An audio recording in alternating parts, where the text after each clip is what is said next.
Meus irmãos, eu queria rapidamente passar um vídeo. Talvez você não conheça a aviação missionária. Talvez você nunca ouviu falar de Asa de Socorro, ouviu falar, mas o que será que esse povo faz? Para que serve? Que negócio é esse de missionário andar de avião? Que coisa mais chique é essa? Mas, irmãos, nós não conhecemos a realidade do Brasil. Nós estamos aqui em São Paulo, onde as rodovias são incríveis, e eu tenho vivido em outras rodovias, e quando eu entro na Anhanguera, com aquele monte de pedágio, eu falo, graças a Deus estou na Anhanguera, vou pagar todos os pedágios do mundo com alegria, porque por aí a coisa é feia, faz falta, não tem muita estrutura, e então, nós não temos a noção da realidade. Agora, lá na Amazônia, onde nós atuamos com mais força, com mais intensidade, a realidade é muito mais diferente. Queria compartilhar um vídeo de 2 minutos e 30, mais ou menos. Os irmãos vão conhecer um pouquinho daquilo que nós fazemos em Asas de Socorro.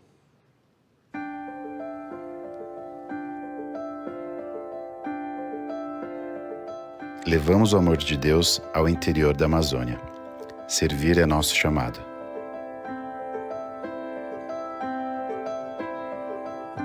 Asas de Socorro leva esperança para as áreas mais remotas do Brasil, por meio de apoio aéreo a missionários e do desenvolvimento de projetos socioambientais de curto e longo prazo em comunidades ribeirinhas e indígenas na Amazônia.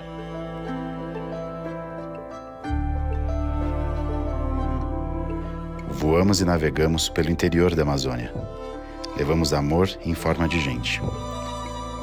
Voamos e navegamos para levar quem ama e para chegar até os que necessitam de socorro e esperança.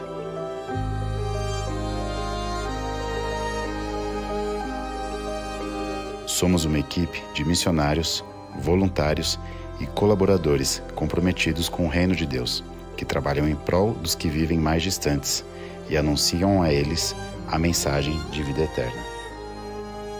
Treinamos pilotos e mecânicos aeronáuticos. Nossa escola de aviação forma excelentes profissionais que se dedicam ao trabalho missionário pelo interior da Amazônia, ou à carreira de pilotos e mecânicos em companhias aéreas comerciais. Transportamos missionários para lugares de difícil acesso e desenvolvemos projetos socioambientais, enquanto compartilhamos sobre o amor de Deus. Levamos voluntários da saúde, educação e evangelização que doam seus dons e talentos em projetos de curta ou longa duração.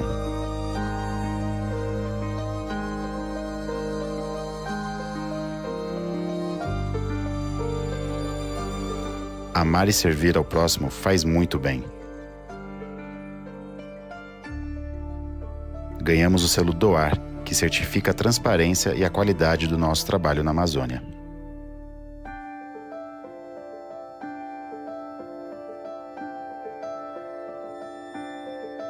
Venha servir com a gente. Amar e viver o Evangelho que liberta, transforma e cura.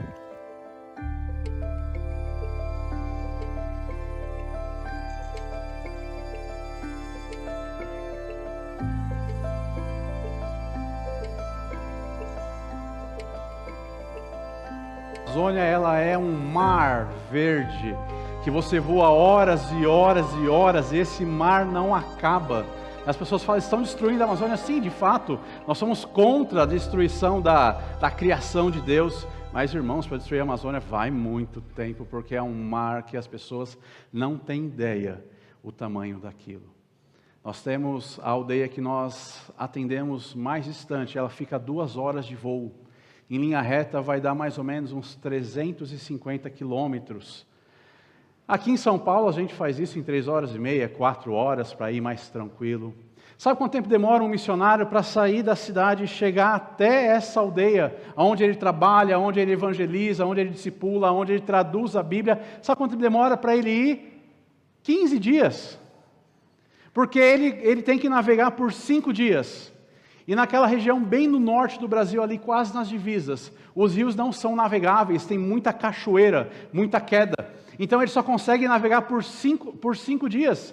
E os outros 10 dias ele vai a pé, pela estrada de terra. Não tem estrada de terra, tem a floresta amazônica. E você imagina o que é você caminhar 10 dias dentro da floresta amazônica, até você chegar no seu campo missionário. E eles contam que os índios são os guias, porque a floresta é floresta, para nós a gente se perde em 10 minutos. Eles contam que os índios estão ali com eles. Mas o índio é um cara que vive da caça, ele vive da pesca. A hora que ele está andando com você na mata e ele vê uma anta, uma capivara, sabe o que o índio faz? Sai correndo atrás da capivara. E você fica lá, missionário. E aí você olha, porque o índio ele some na mata em questão de 30 segundos, ele já some na mata. E aí você fica ali olhando. Nossa, bebi água do pastor Luiz, pastor, desculpa, mas eu virei o copo, fica tranquilo. O índio some na mata, mas calma, você não fica sozinho. Sempre fica um índiozinho de 6 anos para cuidar de você. E sabe quanto tempo demora para o índio voltar da caça? 1 dia, 2 dias, 3 dias. Às vezes eles voltam com a caça, ou às vezes eles perdem a trilha da caça. E você fica na floresta amazônica, 3 dias, parado, dormindo lá, onde tem onça, onde tem aranha, onde tem anta, que também faz um estrago bom, dormindo ali na mata, na rede. Mas se eles pegarem os aviões de socorro, eles chegam em 2 horas. Eles saem em 2 horas. Numa emergência, num acidente com animais, com qualquer coisa, eles acionam o avião, e o avião chega e busca. Meus irmãos, por isso que é importante a aviação missionária. Nós não temos noção, mas se você puder participar de um dos nossos projetos missionários na Amazônia, você vai perceber a importância e a necessidade do missionário andar de avião, sim. É importante, é essencial. E as pessoas olham assim esses vídeos, né, falam, mas como é que vocês acham? Como é que vocês chegam lá? Como é que vocês sabem que direção vocês pegam? Meus irmãos, é fácil. Primeiro, você precisa saber para onde você vai. E você precisa saber como é que você vai. Qual é o equipamento que você vai? O que você vai levar? Que avião você vai? Qual a velocidade que você vai andar? Será que tem abastecimento? Será que tem combustível suficiente? Dá para ir e voltar? Nós normalmente deixamos combustível na mata. Nós temos pontos, algumas pistas que ficam galões de combustível para que a gente possa abastecer, já que nós não temos posto de combustível no meio da floresta amazônica. Mas tudo isso é planejado, é traçado uma rota, é traçado um caminho, e nós chegamos. E nós percorremos aquele mar verde, e de repente, do nada, onde você fala, não, mas aí não tem pista. Sim, tem uma pista. São 400 metros. Você precisa pousar e frear, porque ela vai acabar. É uma pista de 12 metros de largura, 13 metros de largura. Os nossos aviões têm 11 metros de envergadura. Se o piloto ele erra 1 metro para cá, 1 metro para lá, o avião bate na árvore. Por isso, meus irmãos, orem por asas do socorro. Orem, participem, conheçam, se envolvam com asas do socorro. Mas orem por nós, porque aquilo que os irmãos fazem, que nós fazemos, é na dependência do Senhor, na proteção do Senhor, na graça do Senhor, naquilo que o Senhor tem feito. Mas, irmãos, eu queria vir aqui, não para falar tanto sobre a missão, mas para falar principalmente da palavra de Deus. Eu queria convidar você a abrir a sua Bíblia na Epístola de Paulo a Tito, no capítulo 1, dos versos 1. Eu vou ler dos versos 1 e 4, mas eu vou dividir a perícope no meio, e nós vamos falar dos versos 1 e 2 somente. Irmãos, eu tenho aqui ainda a versão Almeida, Revista Atualizada, então é um pouquinho diferente, mas não muda praticamente nada. Epístola de Paulo a Tito, no capítulo 1, dos versos 1 a 4, mas nós falaremos os versos 1 e 2.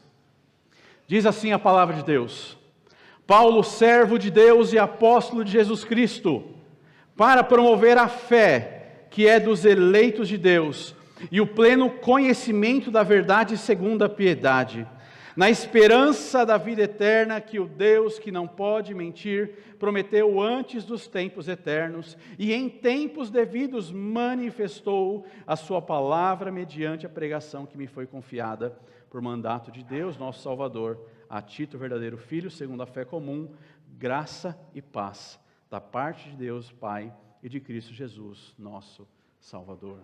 Te louvamos, Senhor, por Tua palavra mais uma vez. Nós declaramos a nossa dependência. Já fizemos isso, ó Pai, nesse culto. Mas nós queremos reafirmar que nós dependemos do Senhor para compreender a Tua vontade, compreender a Tua palavra e para vivê-la para a Tua glória e também para a nossa própria felicidade. Fala aos nossos corações, que o Senhor nos incomode, que o Senhor nos transforme e nos use para a Tua glória. É o que nós clamamos e oramos no nome santo de Jesus. Amém. Meus irmãos, eu não sei como que é você, como é que é a sua cabeça funciona, mas eu creio que é muito parecida com a minha. Toda vez que nós temos alguns fechamentos de ciclo, e o ano novo, ele é um fechamento de ciclo, você para em algum momento e você fala, eu preciso agora planejar, eu preciso programar como é que será o ano que vem. O que eu farei o ano que vem? Todo mundo faz isso, a empresa faz isso, a igreja faz isso, o conselho faz isso, e eu imagino que você, na sua casa, você também faça isso. Como é que será? O que eu farei? Por qual estrada eu andarei? Por qual caminho? Quais as ferramentas que eu vou utilizar para esse novo ano? E isso é importante. Isso é necessário e nós somos assim. Nós vamos fechando os ciclos, nós vamos abrindo outros ciclos enquanto o Senhor nos dá tempo nessa terra. E se você não sabe para onde você vai, certamente a sua vida é bagunçada. Se você não tem uma rota, não tem um caminho, você imagina a gente na Amazônia, sem saber para onde nós vamos.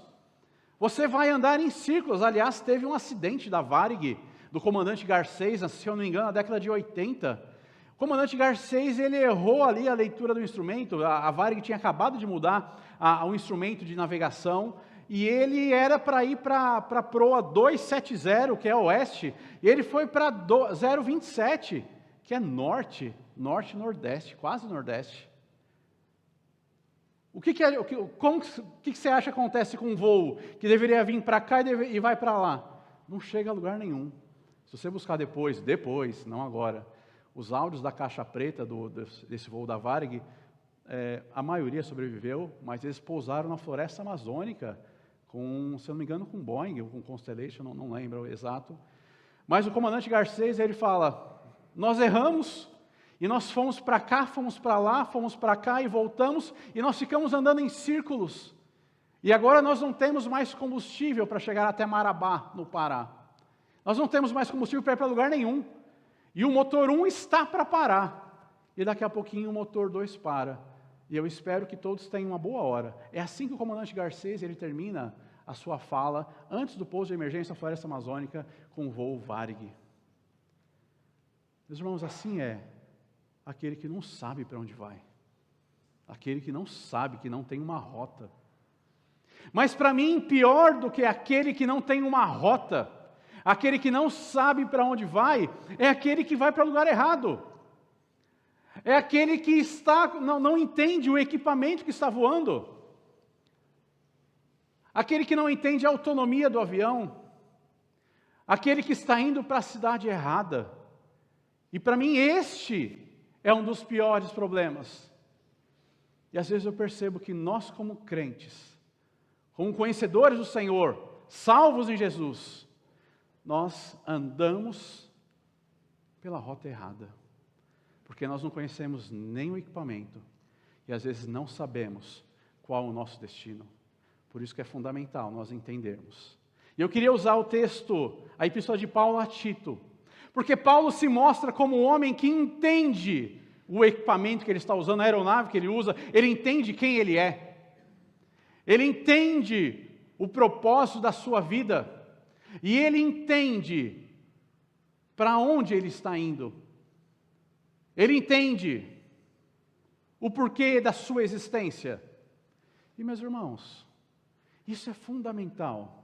Se você não souber de onde você vem e para onde você vai, se você não souber o que você faz aqui, você vai ficar indo para qualquer lugar. E aí depois você vai acabar no gabinete do pastor, vai acabar no nosso gabinete, falando, pastor, a minha vida foi uma porcaria. Porque eu achava que se eu tivesse aquele carro, eu seria feliz.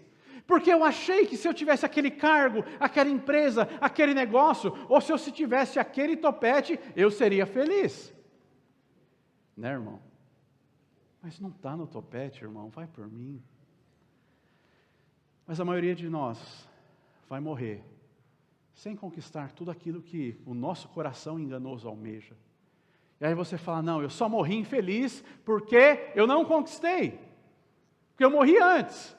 Eu adoeci antes. Mas, irmãos, quantas pessoas conquistaram tantas coisas e ainda assim se estão perdidos, voando em círculos? Porque estão simplesmente na rota errada. Não perceberam qual que é a aeronave que eles estão voando. Não entendem nada da aeronave. E assim é, às vezes, no mundo cristão. Eu tenho andado por aí, eu tenho visto muitas pessoas que conhecem a Deus, pessoas que amam o Senhor, pessoas que são crentes de verdade. Eles são crentes de verdade, eles são apaixonados pelo Senhor, mas eles estão andando em ciclos. Eles estão indo para o caminho errado. E eles não estão cumprindo o papel que eles deveriam cumprir, que era chegar até aquela aldeia, como Asa chega, que era chegar até o destino, fazer o voo com segurança, com eficiência, com qualidade. Não. Eles ficam batendo cabeça aqui, ali. Sabe por quê? Porque eles simplesmente não entendem quem eles são e por que eles são. Eles apenas vivem a vida. E entra ano e sai ano, entra ano e sai ano, entra ano e sai ano. E a pessoa, ela simplesmente não entende. Meus irmãos, o apóstolo Paulo, eu gosto quando ele se apresenta. Quando ele começa suas epístolas ali, ele fala, quem escreve é Paulo. E aqui a Tito, ele fala, Paulo, servo de Deus. Servo de Deus. A palavra grega é doulos, que é a palavra para escravo. Paulo, ele entende quem ele era no Senhor. O Senhor tira ele como escravo do pecado e faz ele escravo de Cristo. Às vezes as pessoas acham que toda vez que o Senhor, não, eu fui liberto do pecado, eu era escravo do pecado, agora eu sou livre. Livre para ser escravo de Cristo. Livre para ser escravo de Cristo. Porque se o Senhor te deixasse livre para seguir o seu coração, você retornaria e voltaria para ser escravo do pecado novamente, porque essa é a condição humana, inclinado para o pecado, ainda que salvo pelo Senhor, ainda que capacitados pelo Espírito a não pecar, a dizer não para o pecado, como mostra em Romanos capítulo 6. Mas o Senhor nos livra do lamaçal do pecado, da escravidão do pecado, para ser escravo de Cristo. E a lei de Deus, ela nos dá a opção, né? Fala do escravo que quer ser escravo porque é muito bom estar diante do Senhor. Ele quer ser servo, voluntário, escravo por opção. Irmãos, é isso que nós queremos. De fato, nós somos escravos de Cristo e nós nos alegramos nisso, porque é muito bom ser servo desse Cristo, ser servo desse Deus. É um privilégio que o Senhor nos dá, é uma alegria que o Senhor nos dá, de fazer a sua vontade. O escravo é aquele que não faz a sua vontade, mas ele faz a vontade do seu Senhor, daquele que o resgatou, que lhe pagou o preço. E é essa a condição do apóstolo Paulo. Ele fala, eu sou escravo de Deus. É assim que eu me sinto, é assim que é. Não é apenas uma questão de sentir, mas é uma questão de ser. É assim que a palavra me mostra, assim que me orienta. Eu sou escravo de Deus. Então, se eu sou escravo de Deus, eu estou aqui para fazer a vontade de Deus. Irmãos, e aonde está a vontade de Deus? Pastor, não sei. Vamos orar para a gente saber. Não, irmão, abre a sua Bíblia. Abre a sua Bíblia a partir de Gênesis e começa a ler, e você vai ver de forma clara a vontade de Deus na sua vida. Quando eu cheguei lá na Morada do Sol, em Indaiatuba, a primeira coisa que nós fizemos como igreja, nós lemos a Bíblia. E essa foi a minha aula de EBD por 2 anos e 2 meses. Nós líamos a Bíblia de segunda a sexta, segunda a sábado, 12 capítulos por semana. E a aula de EBD o que era? Uma aula panorâmica sobre esses 12 capítulos. Para a gente entender esses 12 capítulos, linkar esses 12 capítulos dentro do livro e depois linkar esses capítulos com toda a Bíblia. E nós ficamos 2 anos e 2 meses lendo a Bíblia. Mas pastor, vai dar certo? Eu falei, irmãos, eu não sei se vai dar certo. Mas uma coisa eu sei, é necessário a igreja de Cristo conhecer o seu Deus. Irmãos, e depois de 2 anos e 2 meses, famílias que já estavam há 10, 15, 20 anos na igreja, eles falaram: pastor, nós nunca tínhamos lido a Bíblia. Eu falei: irmão, eu sei, na verdade eu não sabia de você, mas que eu sabia que a igreja cristã, evangélica, mesmo uma igreja presbiteriana, tão focada na palavra, ela é repleta de pessoas que não conhecem a palavra de Deus. Isso eu já sabia. Isso eu já sabia. Meus irmãos, nós precisamos conhecer a Deus e a sua palavra. Deus se revela aqui, meus irmãos, de forma clara. Na ARA, na NAA, em várias versões. Em várias versões. Bíblia de estudo para facilitar, meus irmãos. Eu não conheço, muitos aqui eu não conheço. E até os que eu já conheço eu também não sei de alguns detalhes da sua vida e nem preciso saber. Mas, meus irmãos, se você se diz crente no Senhor Jesus, que ama o Senhor Jesus, que morreria por Ele, você precisa no mínimo conhecer a vontade dEle. E isso está expresso na sua palavra. Coloca uma meta, você não vai começar as metas, né? Não, já peguei uma dieta boa, já peguei uns negócios bons para o ano que vem. Comece um plano de leitura bíblica. Comece a estudar a palavra de Deus, porque não dá para você dizer que você é escravo de Deus, que faz a vontade de Deus, se você não conhece a sua vontade. O apóstolo Paulo conhecia Deus, conhecia a sua palavra, conhecia a lei de Deus com profundidade, e ele fala: eu sou escravo, eu faço a vontade de Deus, eu conheço e vivo para fazer a vontade de Deus. E ele fala: eu sou apóstolo de Jesus Cristo. O apóstolo é um representante, é um oficial, ele é um representante legal. Aquele que olha para o apóstolo, ele olha para o próprio Cristo. Aliás, ele deve olhar para o próprio Cristo, porque ele é tão parecido, ele representa tão bem a Cristo, que ele pode ser confundido com o próprio Cristo. É assim que o apóstolo Paulo era. É assim que ele se percebia. Era assim que ele entendia que o Senhor fez na vida dele. Ele estava para fazer a vontade de Cristo. Ele estava para andar como Cristo. Ele estava para ser confundido com Cristo. E as pessoas poderiam olhar Cristo através do testemunho, da mensagem, da atitude, do pensamento dele. É assim com você também, meu irmão. Temos aqui representantes de Cristo. Nós, uma igreja cristã, uma igreja de pequenos cristos, né? Assim que surge o termo cristão, são tão parecidos com Cristo que eles são pequenos cristos, um termo que surge de forma pejorativa, mas que para nós é um grande orgulho, mas também é uma grande responsabilidade. Nós somos embaixadores do reino. É a igreja de Cristo que é a grande embaixadora, anunciadora do próprio Cristo. E aí, irmãos, a igreja não é este prédio, a igreja não é a instituição, é a igreja aqui, a igreja. Nós apenas nos reunimos nesse prédio, nós nos reunimos debaixo dessa instituição que é bíblica, que se organiza de forma bíblica e vive de forma bíblica.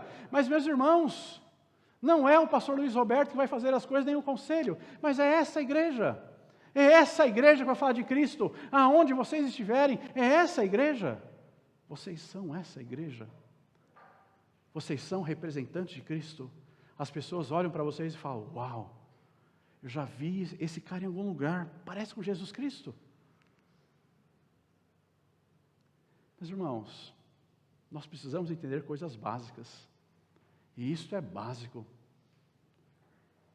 É o primeiro passo que nós temos antes de fazer o voo. Nós temos 2 aeronaves lá, basicamente, que atuam em missões.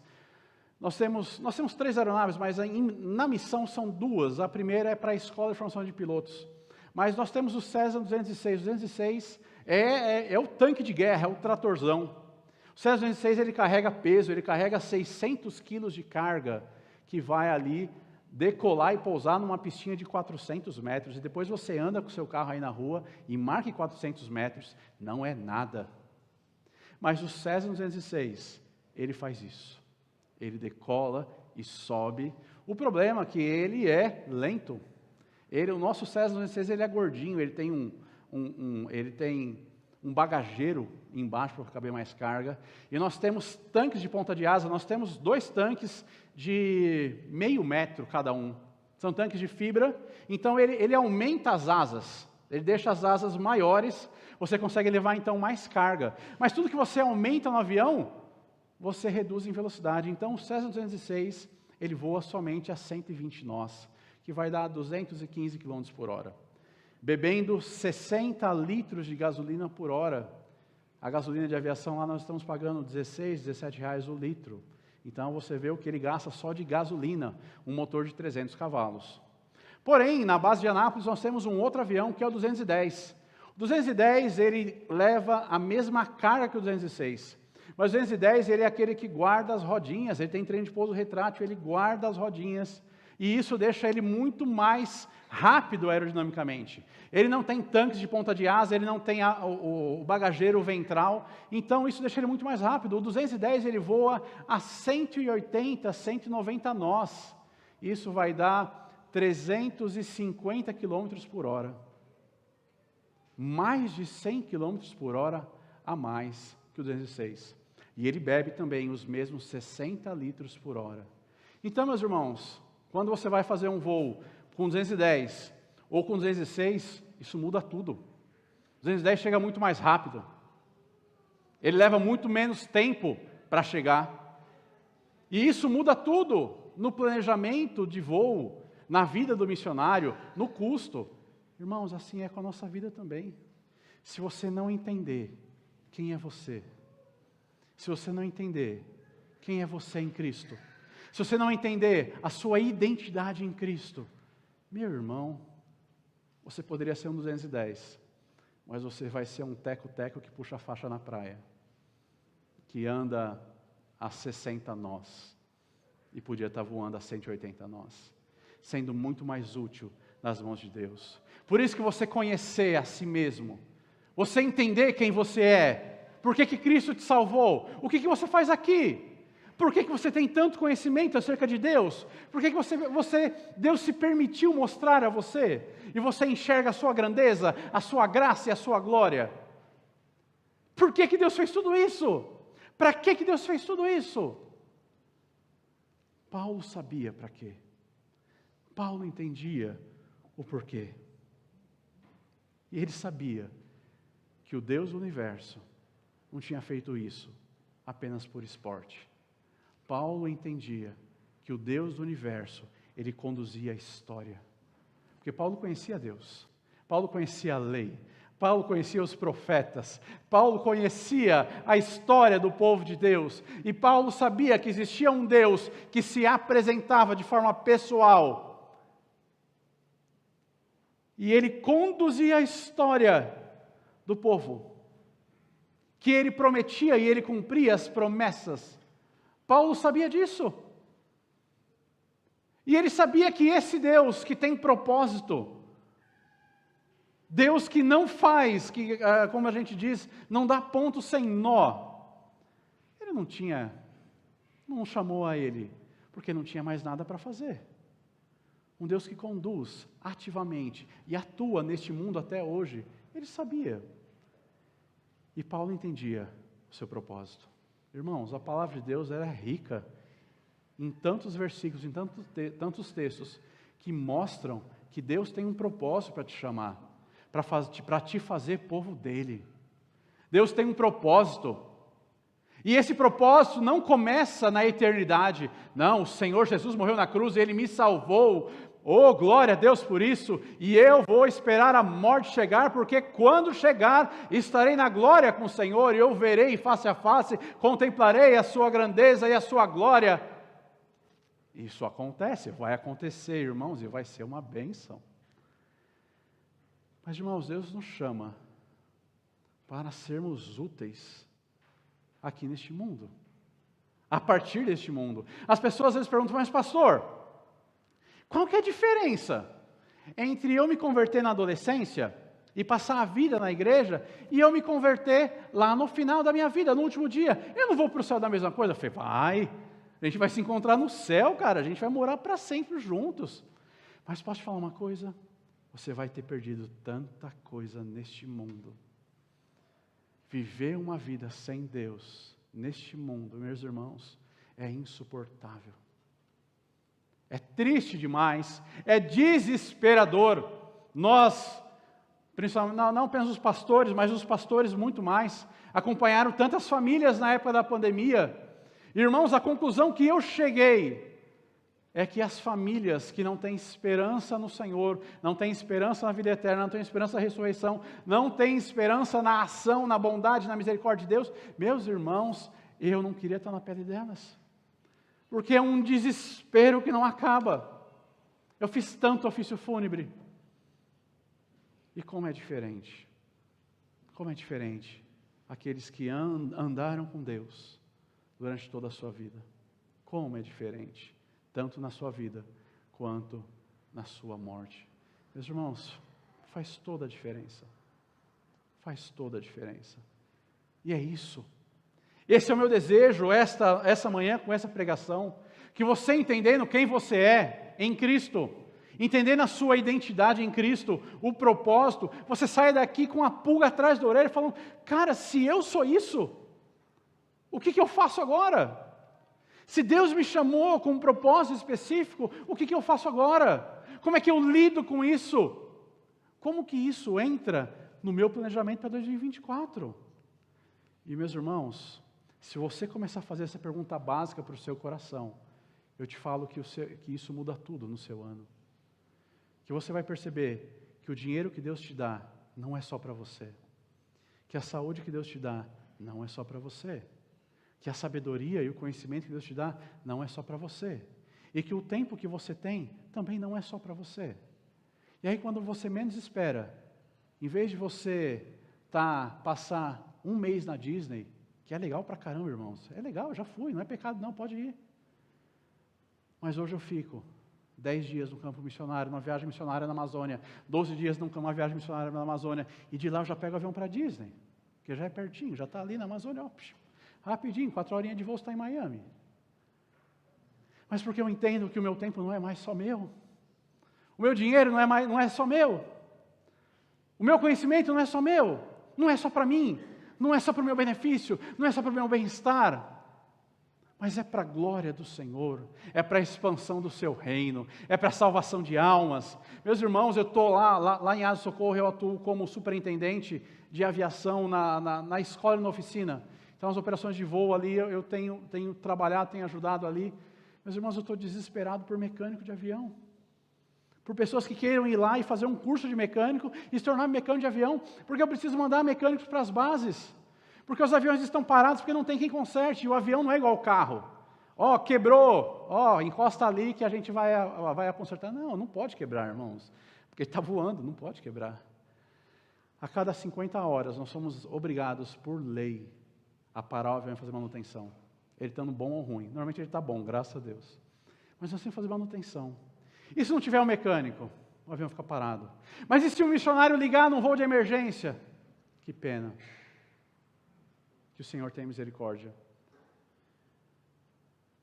Missionário Bill Moore, americano, hoje já aposentado, já praticamente nem vem, ele sempre está conosco no aconselhamento bíblico também, e ele perdeu um filho na Amazônia.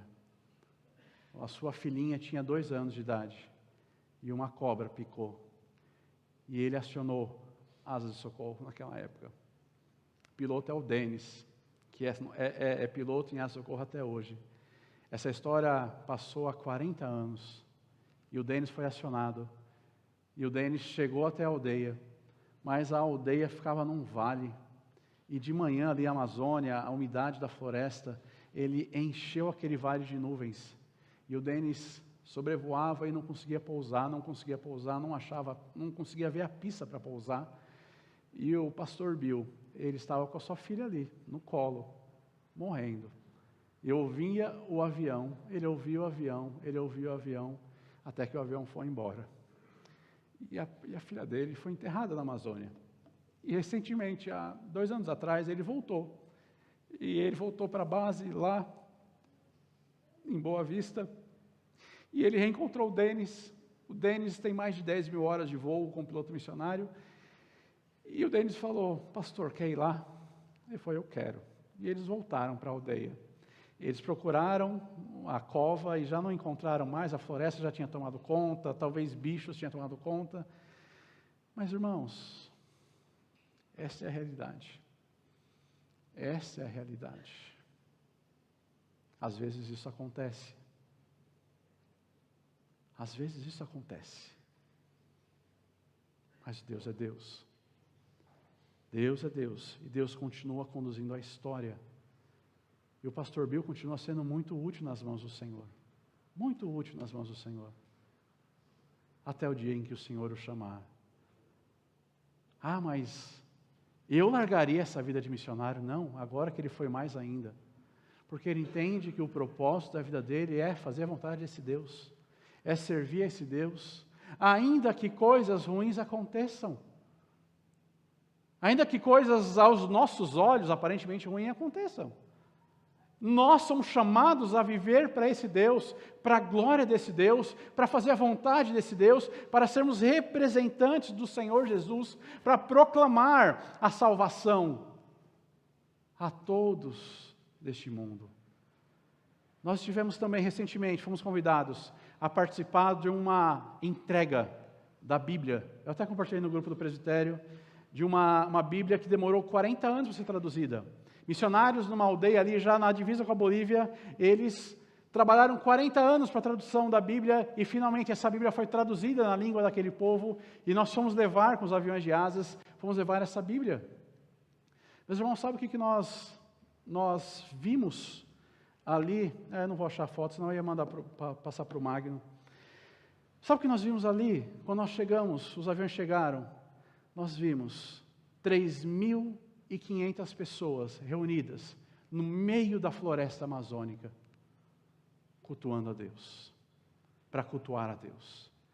E ali, quando os aviões descarregaram as Bíblias, meus irmãos, foi uma alegria. Aquele povo já tinha mais ou menos 5 ou 6 pastores deles.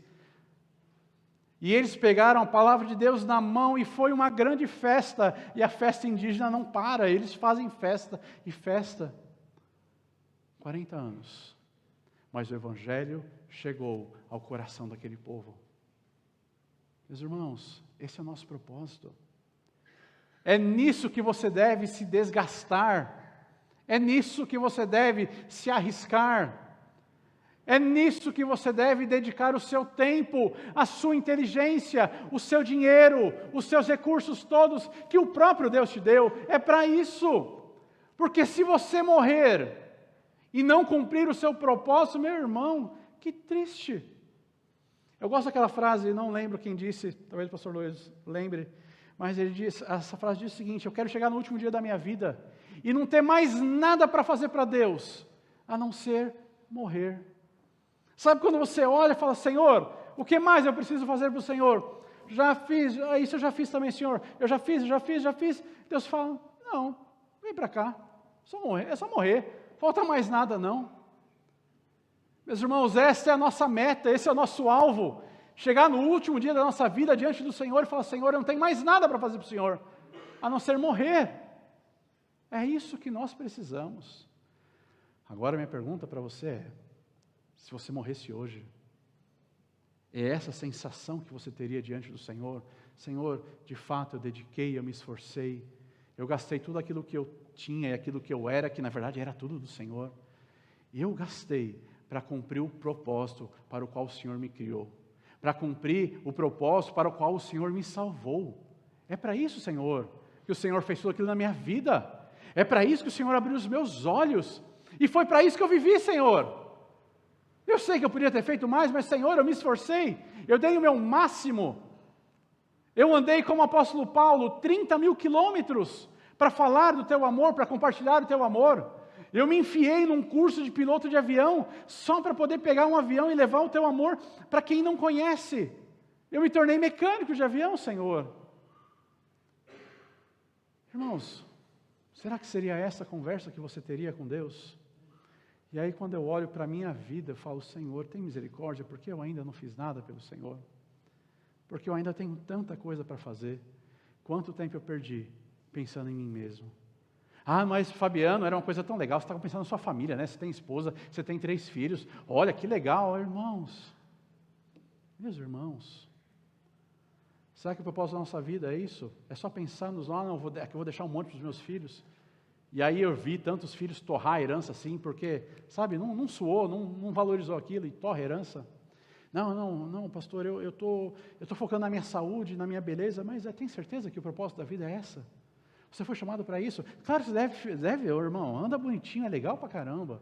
Anda chique, anda cheirosinho, cuida da saúde, cuida dos filhos, cuida da família. Mas, meus irmãos, isso são apenas coisas que acontecem na nossa vida. Isso não é um propósito da nossa vida.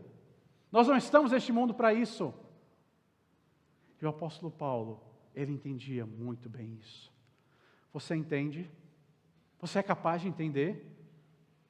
Você enxerga aquilo que você é e aquilo que você faz, o que você tem, servindo o propósito para o qual você foi chamado e para o qual você foi salvo? E Paulo entendia que o propósito dele era promover a fé dos eleitos de Deus e promover o pleno conhecimento da verdade segundo a piedade, na esperança da vida eterna, que o Deus que não pode mentir. Meus irmãos, como é gostoso você saber quem você é, você saber quem é o seu Deus, você saber de onde você veio, para onde você vai, e você entender o porquê que você está aqui. Meus irmãos, isso é tranquilizador. Você conhecer a grandeza do seu Deus. E aí você fala, Deus não é apenas o Deus que não pode mentir. Deus é o Deus que não precisa de mim. Ele é o Deus do impossível. O Deus que tem toda a capacidade. O Deus que tem todos os recursos ilimitados. E é esse Deus que me chamou e que me capacitou e que me deu dons e habilidades e recursos, que me deu o privilégio de ser chamado servo seu, escravo seu, mordomo do Senhor. O Deus que não precisa de você e nem precisa de mim, irmãos, mas Ele me dá o privilégio de servi-lo, de participar da sua obra, de participar do seu reino e de ver a sua glória. Irmãos, na glória nós compartilharemos da vitória do Senhor. O Senhor compartilha conosco a vitória sobre seus inimigos. Olha que privilégio que o Senhor nos dá. Eu vejo lá na Amazônia e no campo missionário no geral, que o missionário, ele não é o super-herói que nós achamos. Vocês vão vir conhecer ou relembrar da Ride. Conhecemos ela de forma pessoal. E você vai perceber que ela é só uma privilegiada por ver o que Deus faz. Os missionários, irmãos, eles são pessoas privilegiadas. Porque você vai perceber que Deus não precisa de você. Mas Ele te permite participar. E Ele te permite olhar na primeira fila, no melhor assento, como é que Ele transforma, como é que Ele salva, como é que Ele liberta e como é que Ele conduz a história. Meus irmãos, o privilégio que o Senhor dá a todo missionário, deu ao apóstolo Paulo e pode dar a você, se você corrigir a sua rota, se você agora entendendo quem você é, entendendo para onde você vai, entendendo o que você tem e entendendo o seu propósito, certamente você pode fazer um ano de 2024 diferente para a glória de Deus e também para a sua própria felicidade. Meu desejo é isso, meus irmãos, é que você inclua, que você, partindo dessa base, você trace os seus planos para 2024. Como é que eu vou usar o meu dinheiro em 2024, entendendo quem eu sou em Cristo, entendendo qual que é o meu propósito neste mundo, entendendo quem é o meu Deus? Como é que eu uso o meu dinheiro? Como é que eu vou usar o meu tempo? Como é que eu vou planejar os meus recursos todos? Como é que eu vou preparar a educação dos meus filhos? Entendendo quem eu sou, entendendo o que Cristo fez na minha vida, entendendo o que o Senhor me deu e entendendo que eu sou mordomo. Como que isso vai mudar o meu planejamento? E, meus irmãos, e o meu desejo, no mais profundo do coração, é que isso mude todo o seu planejamento. Que isso mude todo o planejamento de 2024, 2025, até o Senhor vier para te buscar. Que você siga firme, caminhando com o Senhor, vivendo para a glória de Deus, mas não apenas de domingo, mas de domingo a domingo, da meia-noite até meia-noite, que você use tudo aquilo que você é e você tem para a glória do Senhor. Irmão, seja lá em Anápolis, seja na Amazônia, seja aí nos países de grande perseguição, mas talvez aqui em Jundiaí. Como eu disse, nós estamos numa cidade com 15 igrejas presbiterianas do tamanho de Jundiaí. A cidade é do mesmo tamanho de Jundiaí. E aqui nós temos 4 igrejas. Tem muito espaço. Tem muito espaço. Em Jundiaí, no nosso presbitério, somos 13, 14 igrejas em 7 cidades. Há muito espaço. Tem muito trabalho a ser feito, meus irmãos. Se você não quiser ir para Anápolis, fica por aqui. Mas se você quiser, estou indo terça-feira de manhã. Vai ser um privilégio ter os irmãos conosco. Meus irmãos, que o Senhor abençoe a sua vida. Que o Senhor fale ao seu coração. Que você coloque Deus nos seus planos. Porque você é de Deus. Você foi chamado para ser escravo do Senhor. Para ser servo do Senhor e embaixador, representante do Senhor nesta terra. Você não está aqui a passeio, a lazer.